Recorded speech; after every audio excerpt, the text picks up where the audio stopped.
What's going on, everybody? It is Joey of Underage Packers coming at you with another episode 23. In fact, I'm, as always, joined by my great co-host, Big B. I almost called you Jamal Williams here. Jamal Williams. So kind of becoming synonymous at this point. Yeah, because we definitely look alike. Like, we have the same here. Yeah. I get confused every time you hop on Zoom. I'm like, oh, is that Jamal Williams or Big B? I can never tell. I know. Freaks me out. Yeah, you look too much alike.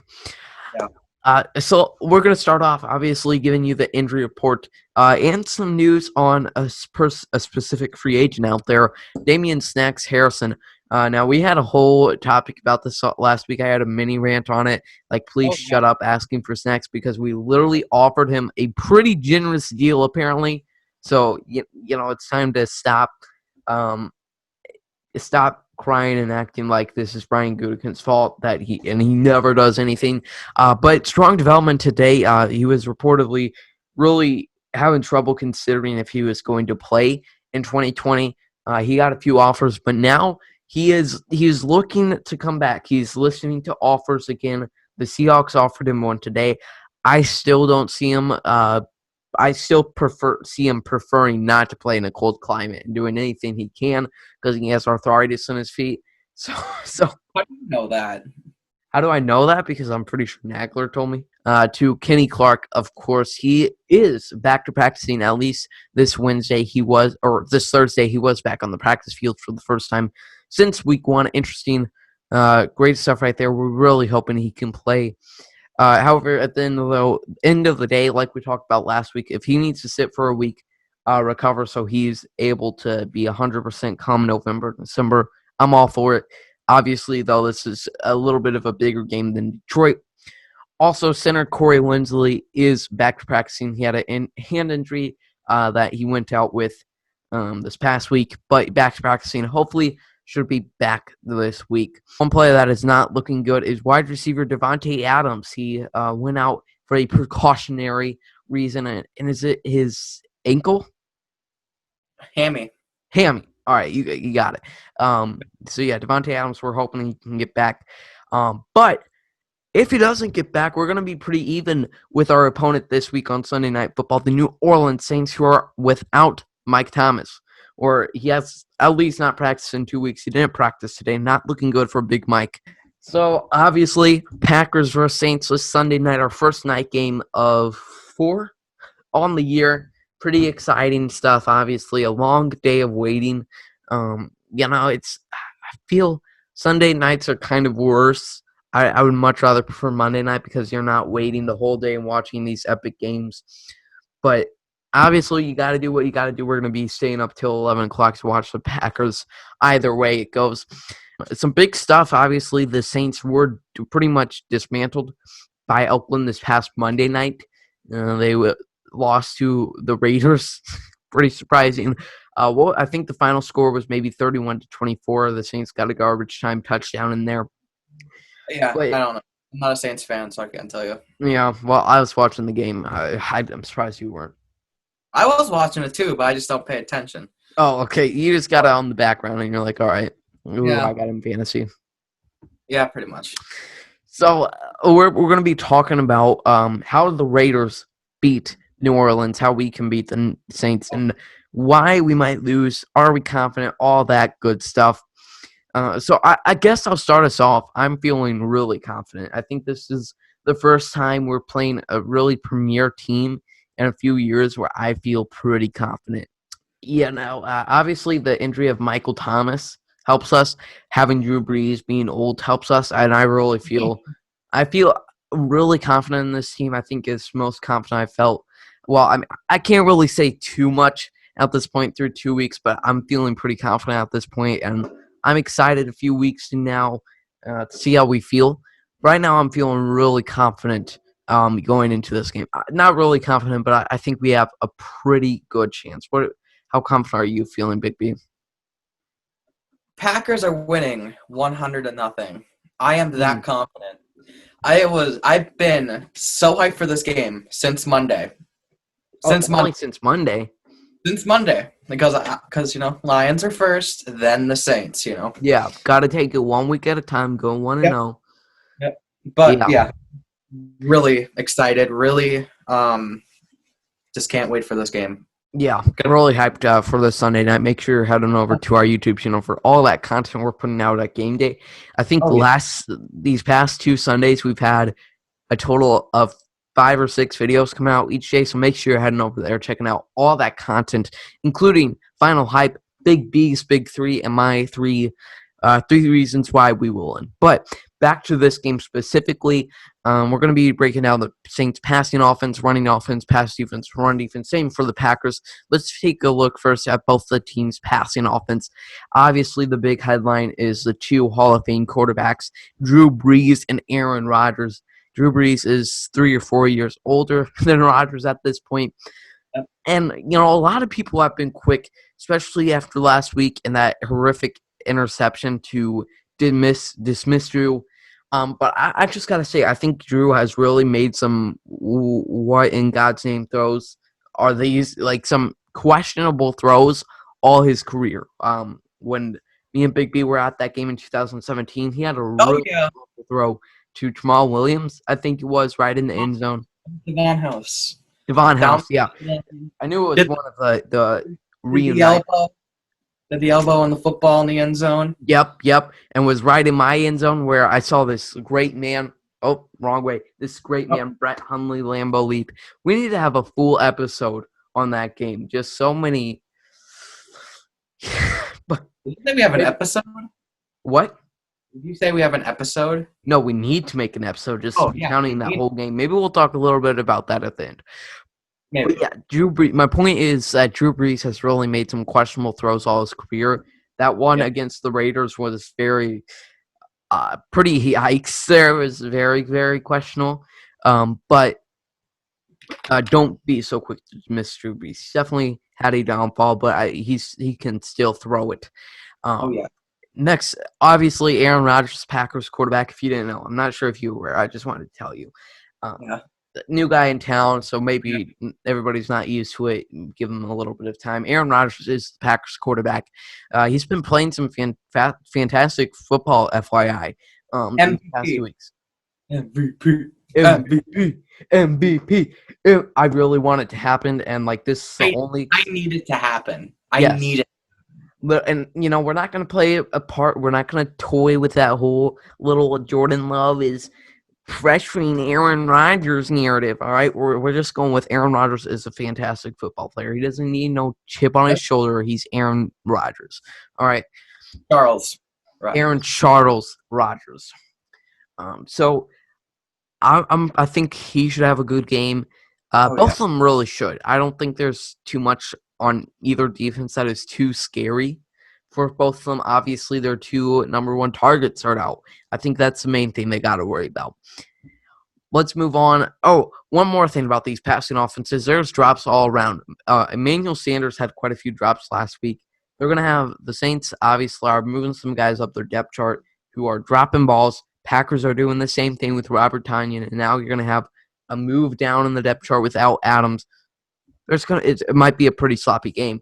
But let's move on to what probably will be the focus for both of these teams, and that is the running offense. Obviously, the Packers' elite running back, Jamal Williams. The GOAT! Expecting a big game from him, the GOAT. Big B, me and my family, literally, we're watching downstairs, and every time Jamal Williams, even if it's like a 2-yard carry, we go nuts because we know you're going nuts. We're like, the GOAT! The GOAT! My brother Dave loves it. I mean, I'm sure there's families across the world that think of you every time Jamal Williams gets a carry. That's why I am here. That's why I am famous. Mm-hmm. Is because of that. Mm-hmm. So to inspire the world. Yep. I'm inspiring. I mean, your name adds enough to this podcast. It's like, holy crap, I gotta hear the Jamal Williams number 1 fan, the Jamal Williams gospel, the preacher of Jamal Williams. We talk about Jamal Williams for at least 2 minutes in every episode. I hope you enjoy this content. But obviously, and this other guy that's kind of good right behind Jamal Williams is Aaron Jones. These past 2 weeks, he's really showed his versatility. obviously the Packers already had a fantastic receiving running back in Jamal Williams, but Aaron Jones now last week against the Lions, we all know. So really looking forward to him. And he also had one where he picked up a bunch of wreck. I think that was more based off of the pick that Alan Lazard made, and more of a setup for Jones. So it wasn't really like he made a great adjustment or anything. But either way, he's really shown his versatility. On the other side, though, the other side of the court, Alvin Kamara is scary. He scares me.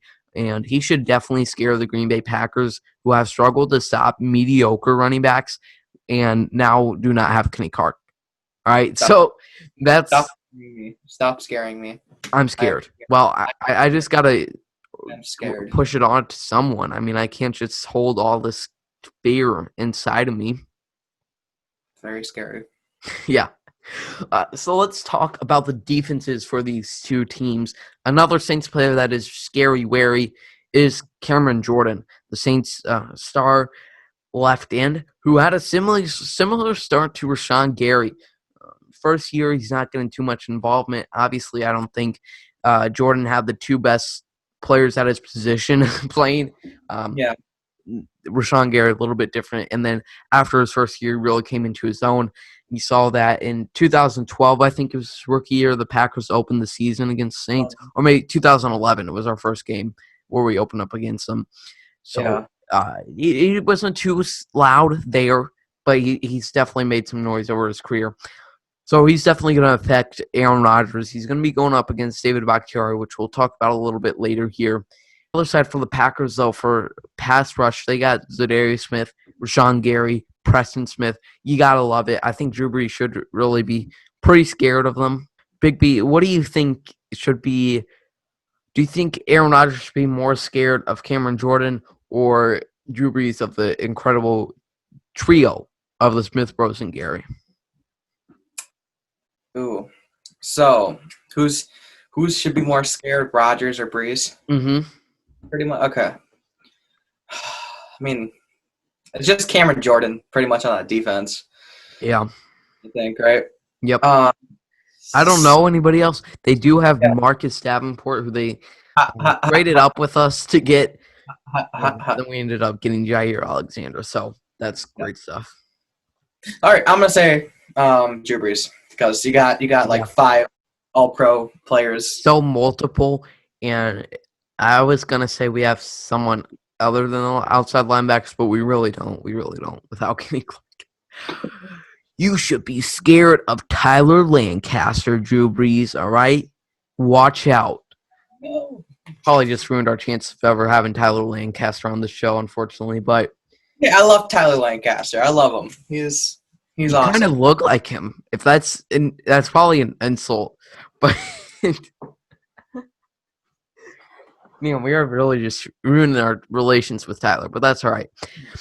Pass defense, yeah. Other than the pass rush, let's talk about the secondary for these two teams. Obviously, the Saints got their guy Marshawn Lattimore, who's done great stuff ever since his rookie year. We got Jair Alexander, who's done great stuff ever since his rookie year. We have, other than that, we got Kevin Keene. We got Shannon Sullivan. I think we have a pretty solid depth-wise. Yep. Cornerback room depth-wise.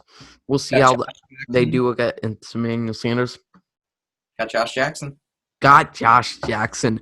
Look, Josh, I need you to do great stuff this Sunday, all right? Finally get a pick so maybe I can post on my Instagram fan page about something. Please, can you just please get Evan Siegel to take a picture of you? Like, literally, there's not a single picture of you that I can post. I mean, you could have posted that pass breakup you had on the sideline last week. I could have, but I can't. But no.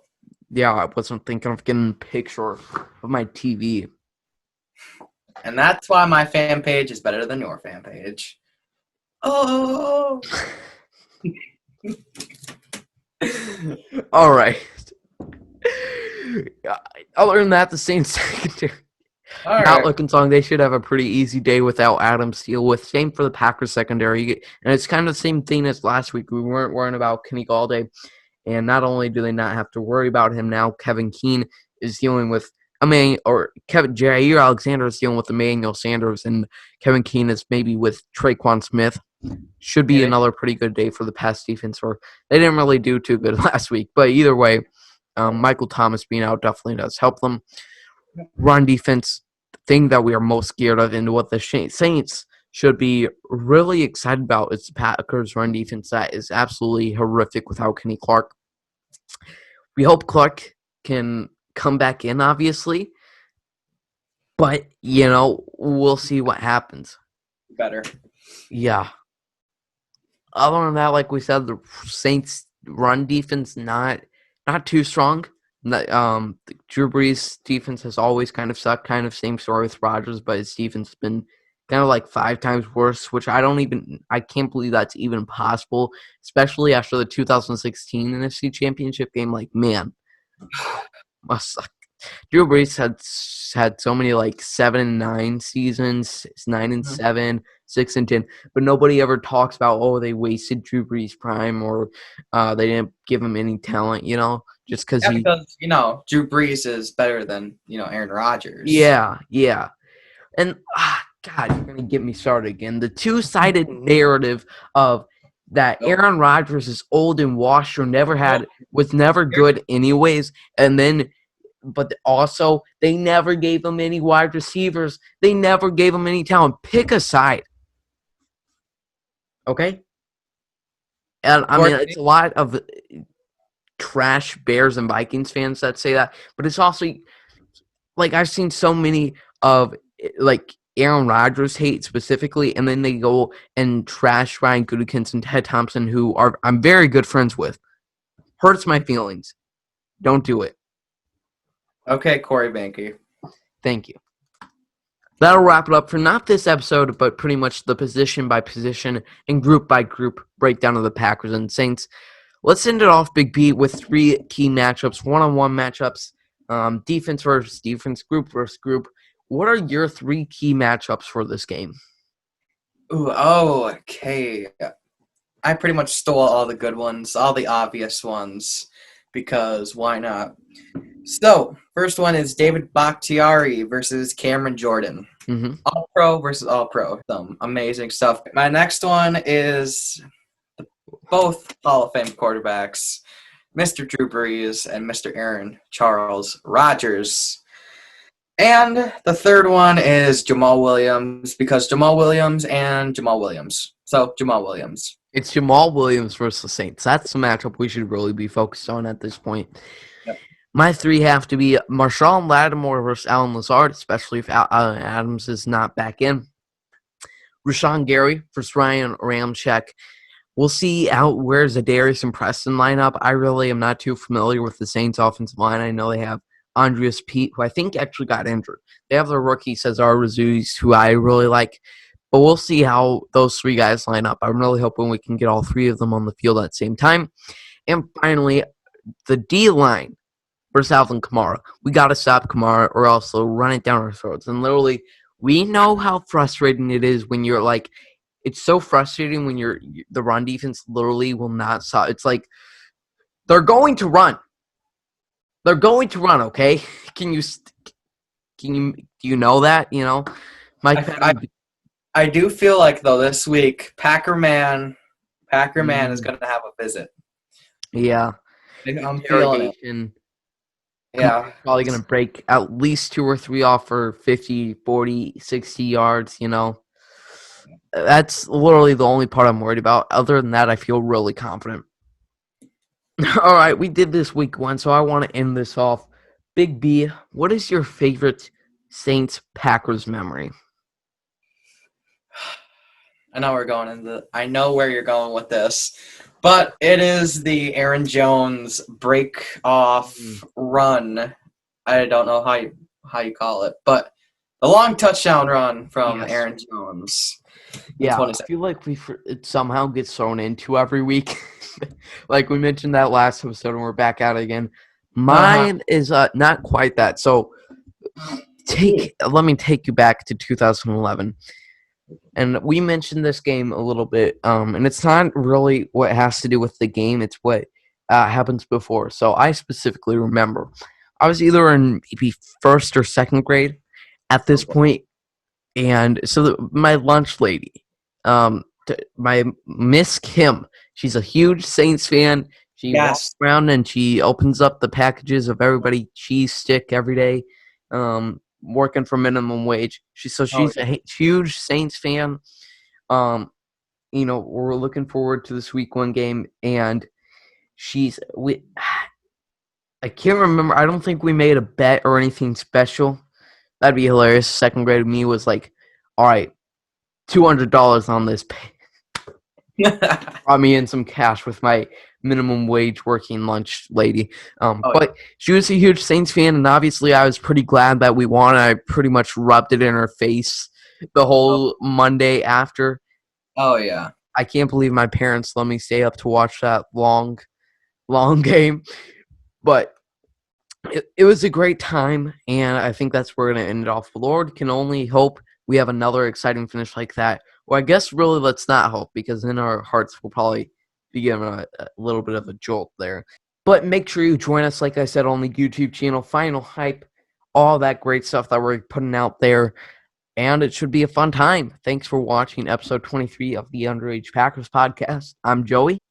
Big B. We'll see you later.